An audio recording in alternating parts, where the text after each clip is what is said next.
All right, Ms. Reichard, thank you very much for giving us a little time. I wanted to ask you a few questions about the DRA testing that I just videotaped in your classroom.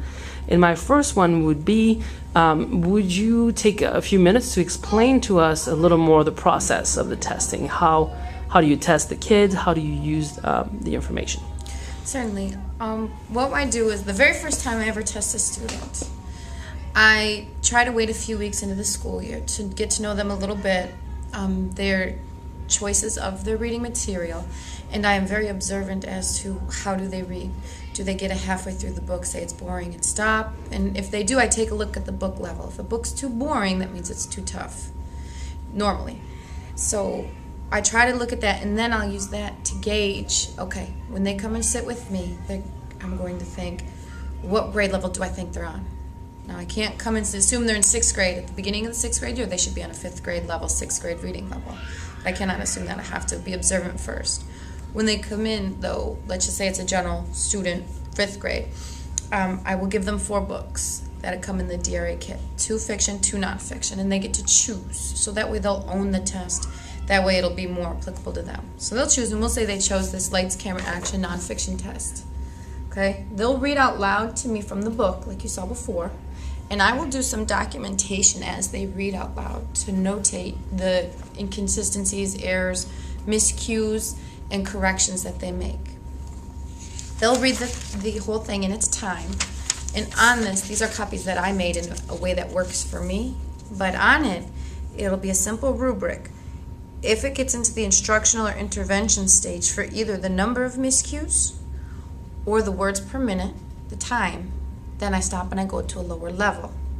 If they're in the advanced, then I go to a higher level immediately while they're right there at my desk. Then, let's say this is a perfect fit for this student. They are going to, I rip it apart because I made the packets easy for me because it helps to keep organization. They will do a sheet where it's predictions, and they will go through what predictions do you have, what questions do you have, which will be graded on a rubric. Then they get the book and read the book. From 5th grade and above, they will have to take notes as they read a book. So this will be their note-taking skills. Can they fill out a graphic organizer with the most important information? For 4th grade and below, they will have something more coached, easier for them to fill out. They will also have to complete a summary using the book to help them. And then this is great for getting students invested in this and in their learning. They have to complete a metacognitive awareness section. I don't teach them this the first time I gave them the test. We have a mini lesson for everybody after the test. I want them to get recognized, but many other teachers teach them this before and teach them these are the skills that you do to be aware of what you learn. They fill this out. That's the student part. They're done.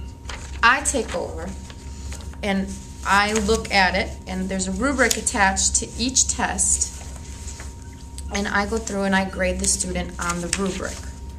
So this student, let's take his full one. This student, the first time I tested him, he was on a level 40. He gets graded on this simple rubric here. And the first 2 part is a wide reading self-assessment goal setting stage. Does the student know how to identify the books that they've read, know what they do well as a reader, and can they make plausible goals?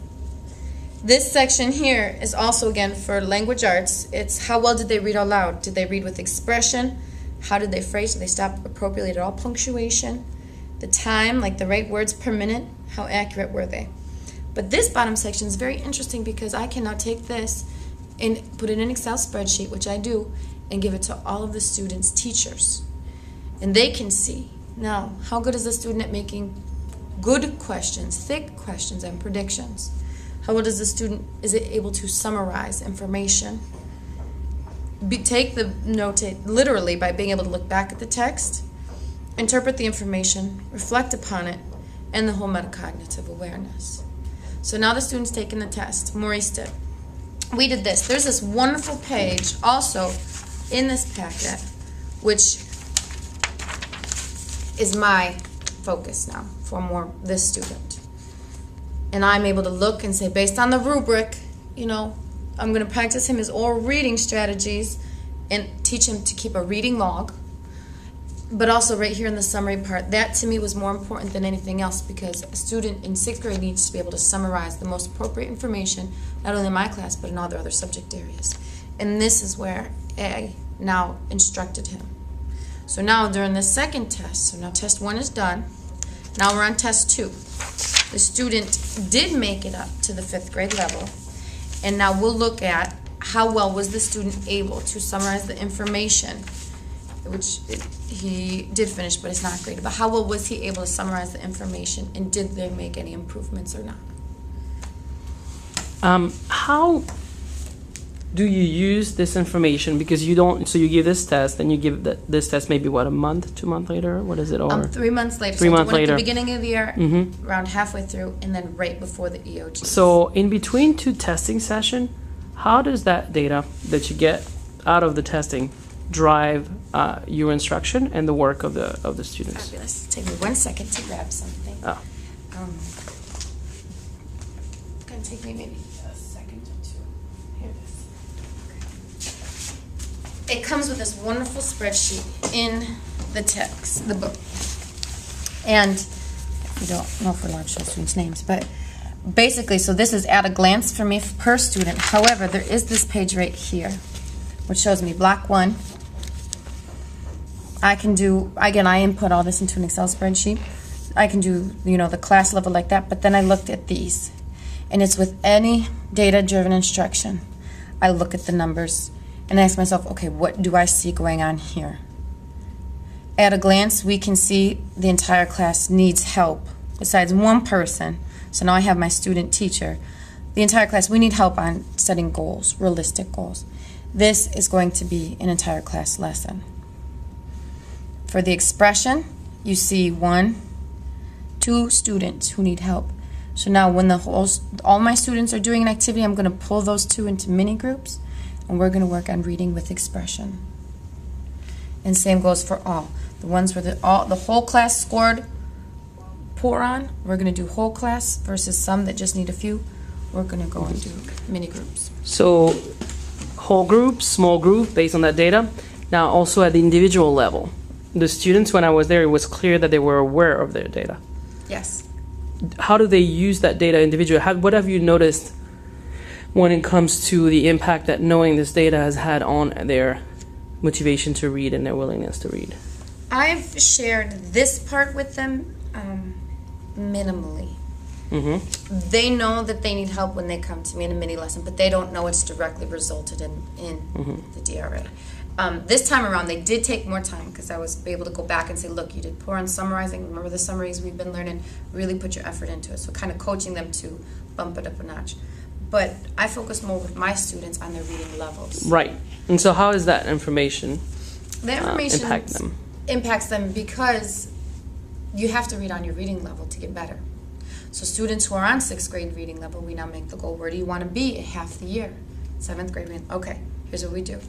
You got to check out books at your reading level. I have over 600 books in my classroom. They're not leveled. And I wasn't going to level it for the students, because in the real world, books aren't leveled. So I taught them how to go onto websites such as scholastic.com. There's a book wizard, and they can type in the title and find the reading level right there. So if I'm trying to clarify what you said, because during our PD in December, we talked about not necessarily lowering the level of the material we're offering our students to when we're reading in class. So you keep a 6th grade level material to read all together as a class and study and analyze. However, in order to improve on your reading level, you can suggest like some books that would be more at the level to improve that reading level. Am I correct? Let's be specific. Yes, independent reading should be always at your level. Independent reading to me, and I think to everybody, means you read by yourself for your personal pleasure. A lot of the students don't like to read because they can't read books that are on their, whatever level they're picking up isn't them. So I'm teaching them, when we do whole class, that's 6th grade level, because that's, we're at 6th grade.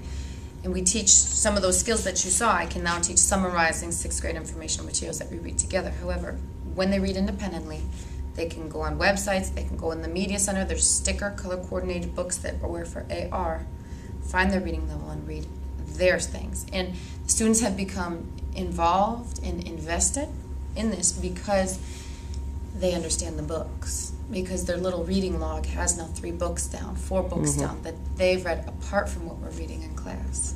Could we also say they bought into it because they see results in the improvement of their reading level? They will Have you measured now. that? They will now. Now, before they didn't. And it took a while of coaching, because at first, you know, especially in the media center where the students get the majority of the books, dark green means 2nd grade reading level. And I have had, thank goodness, some on 2nd grade reading level. And it was at first embarrassing. So they would get books that are not on their reading level, a little bit higher. You know, everybody wanted to go the dark green, and some will even bring in a red I can't even read. And we'd have to talk as a class and stop and break it down. And the best analogy for my students has always been the basketball analogy. And if I'm from a different place, I've never played basketball, what's the first thing I have to learn in playing? Holding the ball, right? Because I can't play unless I can hold the ball. Then what do I need to learn? To dribble, then maybe to pass. Okay, then I can go into shooting, and it goes on. And I use that analogy with the students, and I share personal experience, like I'm not good at math at all. So instead of me trying to do these fancy equations, I need to learn maybe my multiplication tables by memory. And through that, the kids started to grasp it and realize, okay, I'm still at the holding phase. That doesn't mean I'm a bad reader. That means I haven't practiced. And playing in with this analogy, you know, we have this game at the end of the year, and if you're playing a real basketball game for Right Moves for Youth or for anything, and it's in 2 months, and you haven't practiced, what's going to happen? What's going to happen is, right here, a powerful tool, however, heartbreaking for me, this student who didn't grow 1 inch in these few months that she was tested. Not anything. In fact, it got worse, if that's possible. And what's happening? Well, she purposefully is choosing books that her best friend's on, a level that she isn't on. She gets halfway through the book, stops it. And I sat down with her and I said, listen, you didn't grow. You are one of the only students I've had that hasn't grown. She's now reading books on her reading level. So the data there is a way also for you to show objectively what is hurting her improvement. Yeah. And how we can find concrete solutions. And to help speak, have a conversation. Why haven't you improved? It's this is of course phenomenal, and we have about 2 minutes left. Yeah. So I would like to ask you a last question, because I think some teacher would probably want to start that process in the classroom. And one thing that really impressed me when I was in there is the culture around the test, because you were testing one-on-one the students, but it's not like somebody had taken the rest of your class. You had all the students in the classroom reading. How did you build that culture? How did you go about building that culture, if it's possible, in 2 minutes? Yes, the easiest thing was the first they were graded on being quiet when other people were reading. I would even say, somebody's reading now, you know, and if you talked, you got a 0 for the day. Harsh as that may sound, it worked.